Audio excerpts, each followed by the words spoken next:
پھر ذرا میرے سوالات کے جواب دیتے رہیے۔ آپ اس نوکر کے متعلق کیا کہیں گے جو آقا کی مقرر کی ہوئی ڈیوٹی پر جانے کے بجائے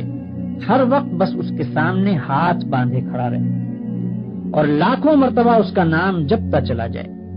آقا اس سے کہتا ہے کہ جا کر فلاں فلاں آدمیوں کے حق ادا کر، مگر یہ جاتا نہیں، بلکہ وہیں کھڑے کھڑے آقا کو جھک جھک کر 10 سلام کرتا ہے اور پھر ہاتھ باندھ کر کھڑا ہو جاتا ہے۔ آقا اسے حکم دیتا ہے کہ جا اور فلاں فلاں خرابیوں کو مٹا دے، مگر یہ 1 انچ وہاں سے نہیں ہٹتا اور سجدے پر سجدے کیے چلا جاتا ہے۔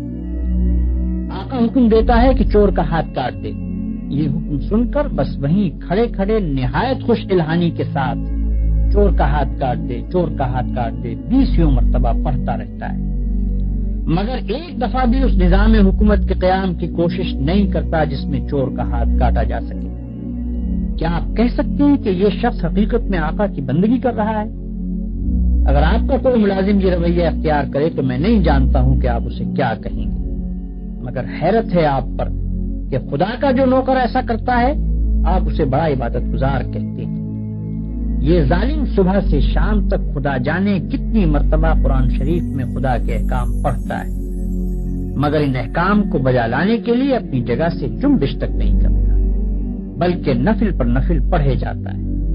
1000 دانہ تسبیح پر خدا کا نام جپتا ہے اور خوش الہانی کے ساتھ قرآن کی تلاوت کرتا رہتا ہے۔ آپ اس کی یہ حرکتیں دیکھتے ہیں اور کہتے ہیں کہ کیسا زاہد عابد بندہ ہے۔ یہ غلط فہمی صرف اس وجہ سے ہے کہ آپ عبادت کا صحیح مطلب نہیں جانتے۔ ایک اور نوکر ہے جو رات دن ڈیوٹی تو غیروں کی انجام دیتا ہے، احکام غیروں کے سنتا اور مانتا ہے، قانون پر غیروں کے عمل کرتا ہے اور اپنے اصلی آقا کے فرمان کی ہر وقت خلاف ورزی کیا کرتا ہے، مگر سلامی کے وقت آقا کے سامنے حاضر ہو جاتا ہے اور زبان سے آقا ہی کا نام جپتا رہتا ہے۔ اگر آپ میں سے کسی شخص کا نوکر یہ طریقہ اختیار کرے تو آپ کیا کریں گے؟ کیا آپ اس کی سلامی کو اس کے منہ پر نہ مار دیں گے؟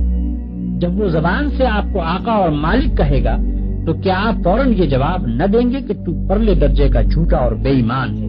تنخواہ مجھ سے لیتا ہے اور نوکری دوسروں کی کرتا ہے، زبان سے مجھے آقا کہتا ہے اور حقیقت میں میرے سوا ہر ایک کی خدمت کرتا پھرتا ہے؟ یہ تو ایک معمولی عقل کی بات ہے جسے آپ میں سے ہر شخص سمجھ سکتا ہے، مگر کیسی حیرت کی بات ہے کہ جو لوگ رات دن خدا کے قانون کو توڑتے ہیں، کفار و مشرکین کے احکام پر عمل کرتے ہیں اور اپنی زندگی کے معاملات میں خدا کے احکام کی کوئی پرواہ نہیں کرتے، ان کی نماز اور روزے اور تسبیح اور تلاوت قرآن اور حج و زکوٰۃ کو آپ خدا کی عبادت سمجھتے ہیں۔ یہ غلط فہمی بھی اسی وجہ سے ہے کہ آپ عبادت کے اصل مطلب سے ناواقف ہیں۔ ایک اور نوکر کی مثال لیجیے۔ آقا نے اپنے نوکروں کے لیے جو وردی مقرر کی ہے یہ ٹھیک ناپ تول کے ساتھ اس وردی کو پہنتا ہے، بڑے ادب اور تعظیم کے ساتھ آقا کی خدمت میں حاضر ہوتا ہے،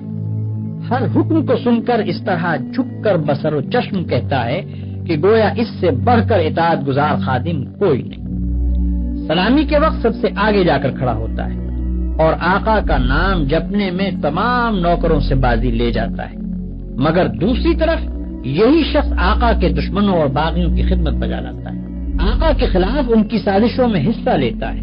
اور آقا کے نام کو دنیا سے مٹانے میں جو کوشش بھی وہ کرتے ہیں اس میں یہ کمبخت ان کا ساتھ دیتا ہے۔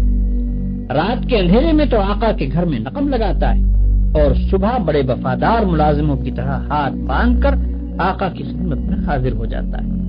ایسے نوکر کے متعلق آپ کیا کہیں گے؟ یہی نہ کہ وہ منافق ہے، باغی ہے،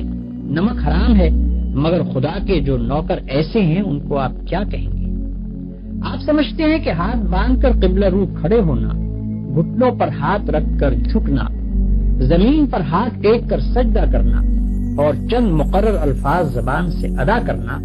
بس یہی چند افعال اور حرکات بجائے خود عبادت ہے؟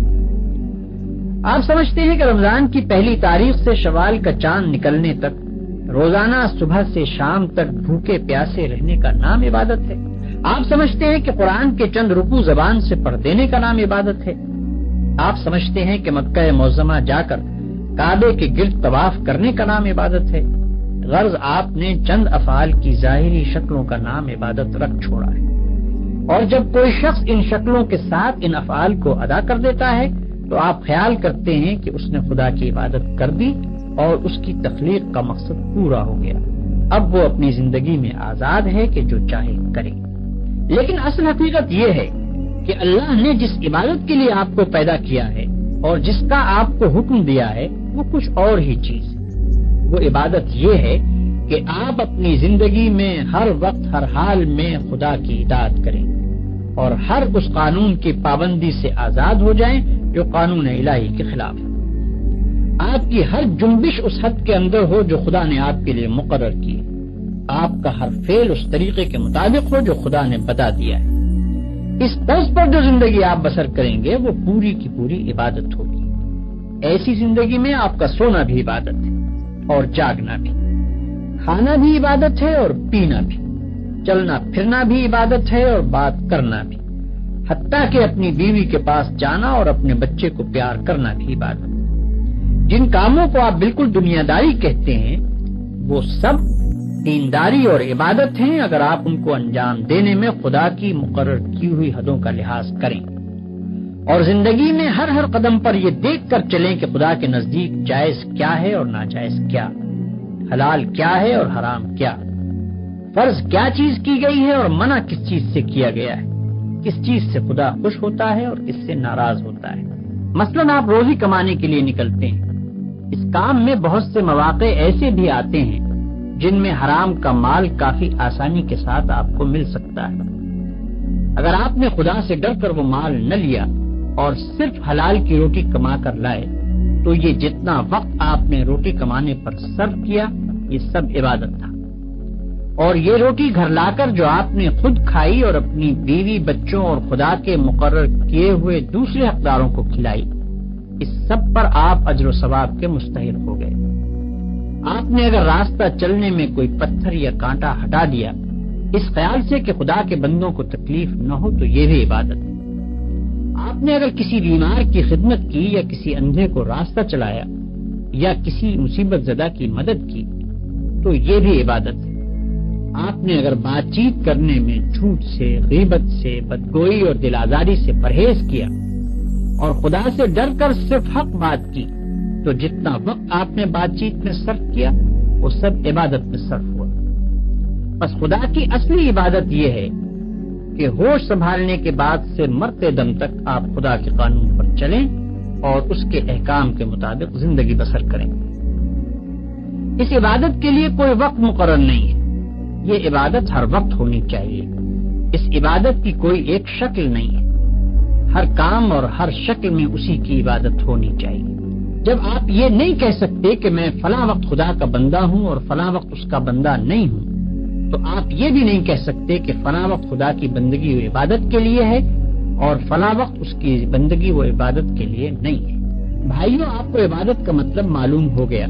اور یہ بھی معلوم ہو گیا کہ زندگی میں ہر وقت ہر حال میں خدا کی بندگی اور اطاعت کا نام ہی عبادت ہے۔ اب آپ پوچھیں گے کہ یہ نماز، روزہ اور حج وغیرہ کیا چیزیں ہیں؟ اس کا جواب یہ ہے کہ دراصل یہ عبادتیں جو اللہ نے آپ پر فرض کی ہیں ان کا مقصد آپ کو اس بڑی عبادت کے لیے تیار کرنا ہے جو آپ کو زندگی میں ہر وقت ہر حال میں ادا کرنی چاہیے۔ نماز آپ کو دن میں 5 وقت یاد دلاتی ہے کہ تم اللہ کے بندے ہو، اسی کی بندگی تمہیں کرنی چاہیے۔